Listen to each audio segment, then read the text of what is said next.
안녕하세요. 오늘은 개봉 전부터 뜨거운 관심을 받았고 개봉 후에도 무서운 흥행력을 보여준 영화, 바로 장재현 감독의 오컬트 미스터리 영화 파묘에 대해 자세히 이야기해보려 합니다. 이 영화는 단순한 공포를 넘어선 깊이 있는 메시지와 흥미로운 설정으로 많은 분들에게 강렬한 인상을 남겼는데요. 아직 영화를 보지 않으신 분들도 흥미를 느끼실 수 있도록, 그리고 이미 보신 분들은 영화의 재미를 다시 한번 되새길 수 있도록 파묘의 모든 것을 파헤쳐 보겠습니다. 먼저 영화 파묘가 어떤 영화인지 간략하게 소개해 드릴게요. 파묘는 2024년 2월 22일에 개봉한 작품으로 검은 사제들, 사바하 등 한국형 오컬트 장르의 대가로 불리는 장재현 감독의 신작입니다. 이름만 들어도 설레는 대한민국 대표 배우 최민식, 김고은, 유해진, 그리고 라이징 스타 이도현 배우가 주연을 맡아 개봉 전부터 역대급 캐스팅으로 화제를 모았죠.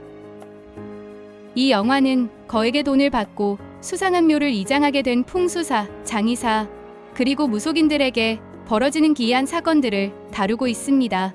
넷플릭스에서는 2024년 7월 15일에 공개되어 극장에서 놓치신 분들도 이제는 편안하게 감상하실 수 있게 되었답니다. 영화의 전체적인 톤은 단순히 귀신이 튀어나오는 공포가 아니라 한국적인 샤머니즘과 풍수지리, 그리고 역사적 맥락까지 아우르는 독특한 분위기를 자아냅니다. 특히 일제강점기와 현대를 넘나드는 시간적 배경 설정은 영화의 깊이를 더하는 요소로 작용하죠. 단순히 과거를 회상하는 것을 넘어 현재에까지 영향을 미치는 역사적 잔재와 그로 인한 고통을 섬세하게 묘사하여 관객들에게 더욱 깊은 울림을 선사합니다. 자, 그럼 이제 많은 분들이 가장 궁금해하실 파묘의 줄거리를 자세히 살펴볼까요? 영화는 미국 LA에 거주하는 한 부유한 재미교포 가족에게 알 수 없는 기이한 사건들이 연이어 발생하면서 시작됩니다.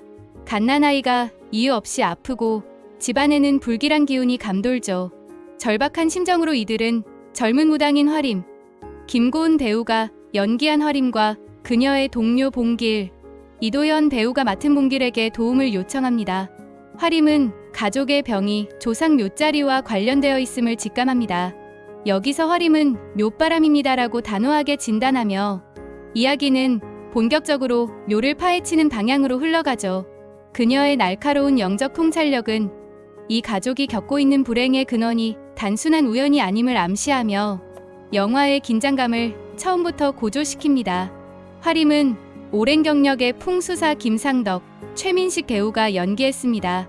그는 상덕과 최고의 장의사 고영근, 유해진 배우가 맡은 영근에게 파묘를 제안합니다. 이들은 거액의 의뢰를 받고 문제의 묘를 찾아 한국으로 돌아옵니다. 상덕은 묘의 상태를 확인하고는 심상치 않은 기운을 감지합니다. 그는 대한민국 상위 1%에게 풍수는 종교이자 과학이다라는 그의 신념처럼 묘에 대한 깊이 있는 분석을 통해 불길함을 예고하죠.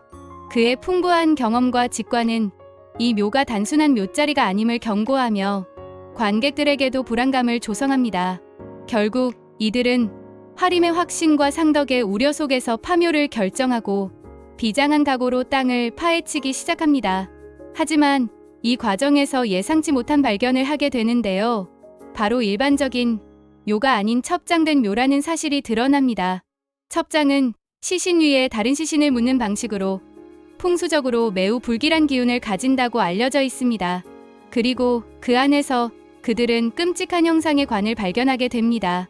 그 관을 여는 순간 잠들어 있던 알 수 없는 존재가 깨어나면서 걷잡을 수 없는 재앙이 시작됩니다.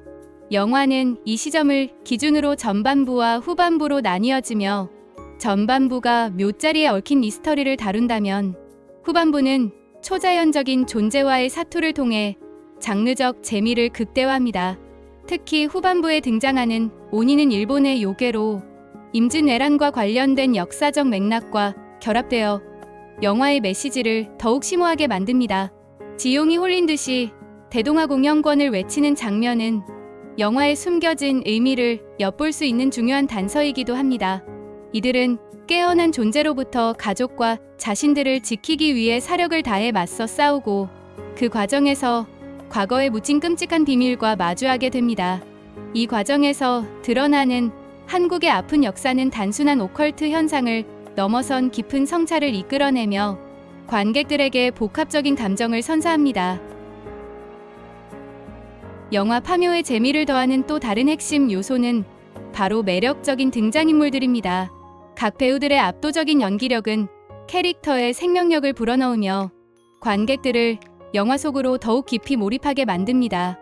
먼저 김상덕, 최민식 배우가 연기했습니다. 그는 대한민국 최고의 풍수사로 이 영화의 실질적인 주인공이자 중심을 잡아주는 역할을 합니다. 풍수에 대한 깊은 지식과 경험을 바탕으로 사건의 진실을 파헤쳐 나가는 인물입니다. 그는 단순히 땅의 기운을 보는 것을 넘어 그 안에 담긴 역사와 인간의 업보까지 꿰뚫어보는 통찰력을 지녔습니다. 대한민국 상위 1%에게 풍수는 종교이자 과학이다라는 그의 대사는 상덕의 철학과 직업에 대한 자부심을 단적으로 보여줍니다. 그는 묵직한 존재감으로 영화 전반부의 미스터리한 분위기를 이끌어갑니다. 최민식 배우의 절제되면서도 강렬한 연기는 상덕이라는 캐릭터의 깊이를 더하며 관객들에게 강한 신뢰감을 심어줍니다.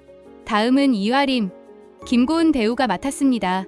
젊은 나이에도 불구하고 뛰어난 영적 능력과 카리스마를 지닌 무당입니다.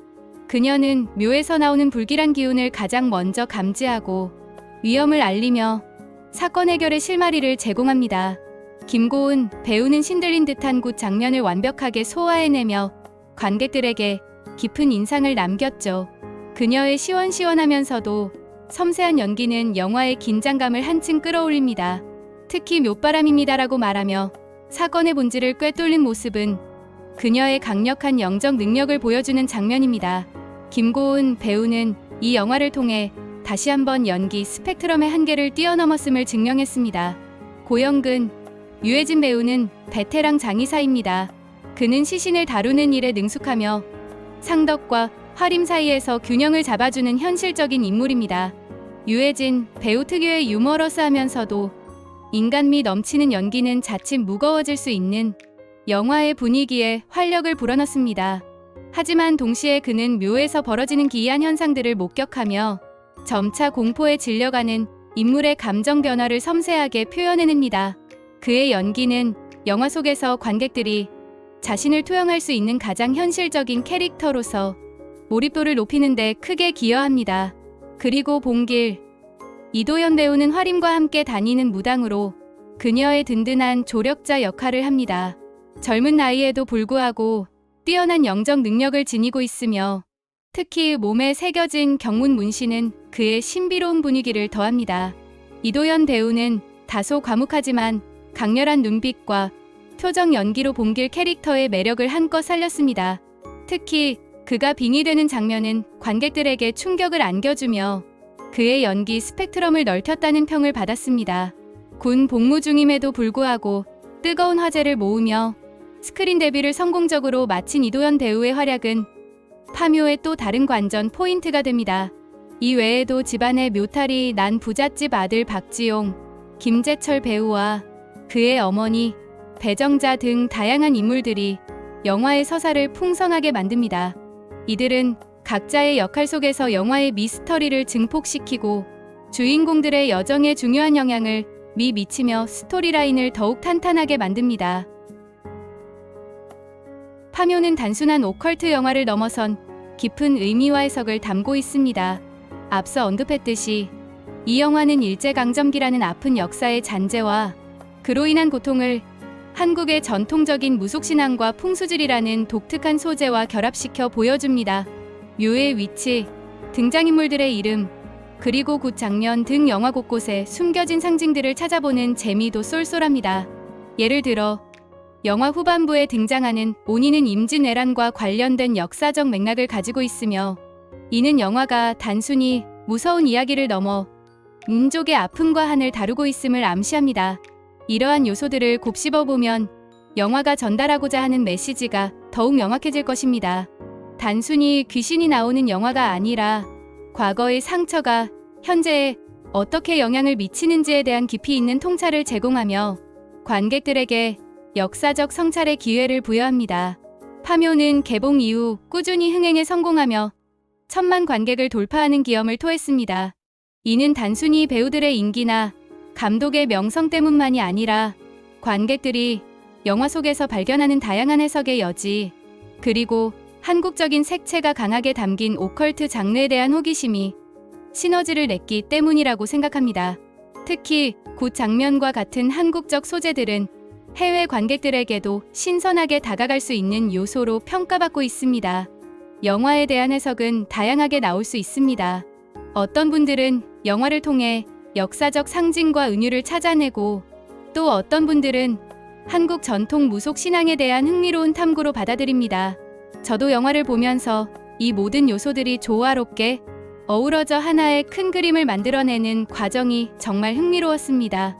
이러한 흥행은 한국 영화의 지평을 넓히고 오컬트 장르의 새로운 가능성을 제시했다는 점에서 더욱 의미가 깊습니다. 파묘는 단순히 상업적인 성공을 넘어 작품성과 대중성을 모두 잡은 영화로 기억될 것입니다. 지금까지 영화 파묘에 대해 자세히 알아보았는데요. 어떠셨나요? 이 영화는 단순히 공포 영화를 넘어 한국적인 정서와 역사적 배경이 깊이 있게 녹아든 수작이라고 할 수 있습니다. 섬세한 연출과 배우들의 열연, 그리고 예측 불가능한 전개는 관객들에게 강렬한 몰입감을 선사합니다. 저는 이 영화를 보면서 단순히 무섭다는 감정보다는 흥미롭고 궁금하며 때로는 뭉클한 감정까지 느낄 수 있었습니다. 특히 한국적인 샤머니즘과 풍수질이라는 소재를 이렇게 매력적으로 그려낼 수 있다는 점이 놀라웠습니다. 아직 파묘를 경험하지 못한 분이 계시다면 꼭 한번 보시기를 추천합니다. 극장에서 보셨다면 넷플릭스에서 다시 한번 감상하며 숨겨진 디테일들을 찾아보는 재미도 있으실 거예요. 여러분에게도 이 영화가 깊은 여운과 함께 새로운 시각을 제공할 수 있기를 바랍니다. 그럼 OTT 리뷰는 다음에 또 다른 흥미로운 이야기로 찾아오겠습니다. 감사합니다.